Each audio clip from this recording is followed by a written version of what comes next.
अबाड़ा चोलिया में, अबाड़ा चोलिया में होता गुदगुदी राजा, अबाड़ा चोलिया में होता गुदगुदी राजा। क्या हो? हाँ अच्छा अच्छा, हाँ बहनी भेज द लगावा।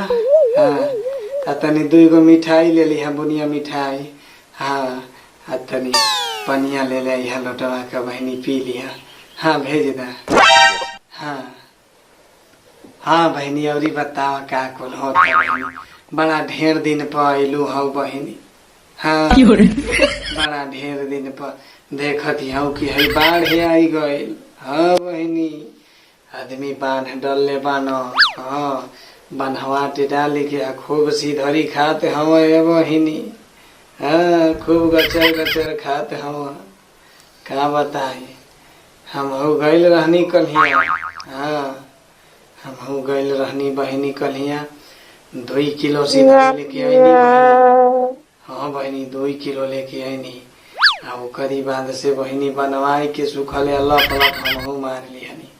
हाँ तो बहनी उहे कहत रहनी है कि चल तू हो बड़ा आजकल बनवाट डलाइल भाई, आगवा पीछा खूब एकदम झुलल बा बनवाट एकदम।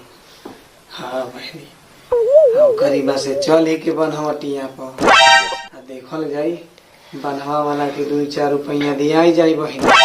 हाँ वही जैसे मछरिया ले के आवल बड़का करहिया जो अरबा वही में बनिया खाए ली जाई।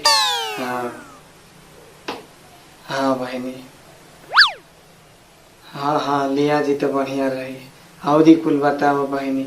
हाँ मंगाई दे मछरिया तो हूँ के मंगाई दे बहनी, लेके चल जाए। हाँ घरे बनाए खाए लिया बहनी। हाँ बहनी औरी कुल बताओ बहनी का कुल हो तो बा। अच्छा अच्छा बहनी। हाँ अच्छा अच्छा। हाँ तो बहुत बढ़िया बात हो ही गई। हाँ बहनी अच्छा। हाँ चलो ठीक बा चली आई बहनी। हाँ हाँ हाँ चली आई बहनी, हम चली आई। तो बहनी कुल नाच गाना कुल भइल बा न बहनी। हाँ हाँ चला ठीक बा कुल नाच गाना कह दिया। हाँ 27 बढ़िया से पूजवाई ली। हाँ बहनी आजकल 27 बड़ा बढ़िया से पूजवावल जाला। तनी 2 गो बोलाई के, हाँ एगो पंडित बोलवाई के मंत्रिया पढ़वाई दी, 2 गो बोलावे के लेडीज खूब नचवाई दिहल जाए। 2 गो जब लेडीज आई है न बहनी, जब नची है तो खूब जियरा गदगदाई जाए बहनी। क्या बता करे जब पर सांप लोटे लागी बहनी। हाँ वही में तनी हमनो को ठिलुक ठिलुक लगाई लेवे के, हमनो के लगाई लेवे के बहनी। हमहू के बड़ा ढेर दिन हो गइल बा।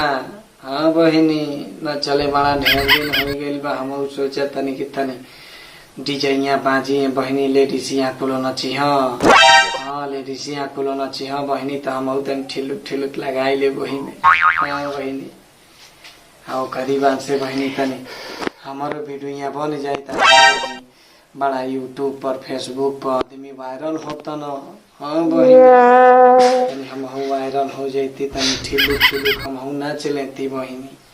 हाँ भाई का करबू आजकल कपड़ा टन कर लाया था पेटवा पम पम बहनी।